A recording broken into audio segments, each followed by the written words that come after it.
तो फिर अज्ञानी के प्रति तो दया होनी आवश्यक है ना। दंड का क्या तात्पर्य है?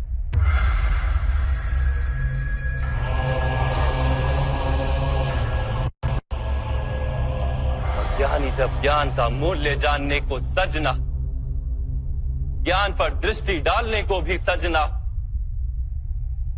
तब दंड ही दया।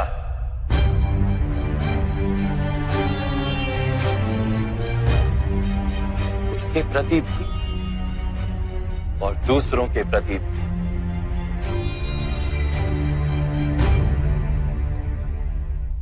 सृष्टि की गति सदा ही परमात्मा की ओर हो, यह अनिवार्य।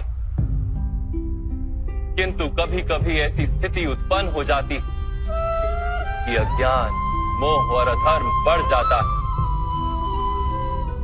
संसार से धर्म लुप्त हो जाने का भय उत्पन्न हो जाता है। संसार से जब धर्म लुप्त हो जाता है, करुणा भी नष्ट हो जाती है और सत्य भी नष्ट हो जाता है। आने वाली पीढ़ियों को धर्म प्राप्त हो सके, इसके लिए आज अधर्मियों का नाश करके धर्म की पुनः स्थापना करना अनिवार्य है।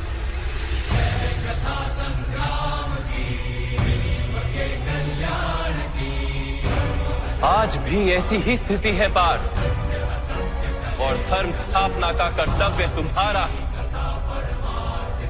इसलिए निर्बलता का त्याग करो और इस युद्ध के लिए सज हो जाओ। और इस युद्ध के लिए सज हो जाओ। युद्ध के लिए सज हो जाओ।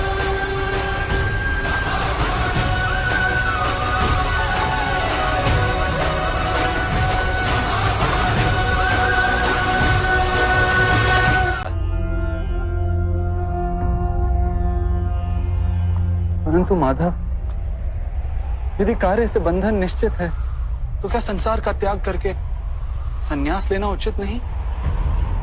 इसी विचार का परिणाम है कि आज ये युद्ध हो रहा है पार्थ।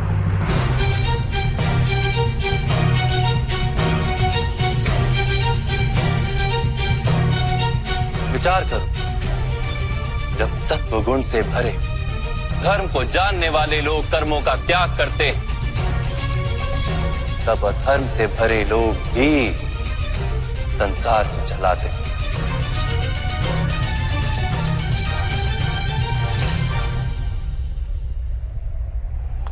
यदि महामहिम ने संसार का त्याग ना किया होता तो आज अधर्म इतना बढ़ता ही नहीं।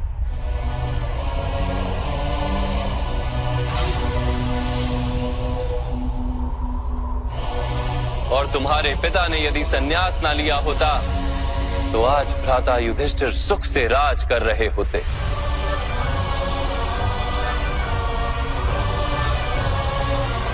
और अपनी प्रजा को न्याय और धर्म का ज्ञान दे रहे होते। किंतु दुखदायक बात तो यह है पार्थ कि सत्व गुण से भरे मनुष्य ही संसार को लाभ दे सकते हैं, किंतु वो ही संन्यास का विचार करते हैं। जैसे जल तो भाप बनकर उड़ जाता है और कीचड़ वहीं पड़ा रहता है, वैसे सत्वगुणी सज्जन लोग तो संसार का त्याग कर देते और तमस से भरे अधर्मी लोग संसार में कार्य करते हैं। इसी कारण से संसार में पाप और अधर्म बढ़ता है।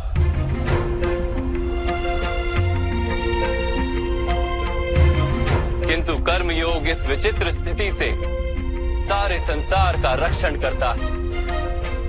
कर्मयोगी फल की आशा का त्याग करता है, किंतु कर्मों का त्याग नहीं करता।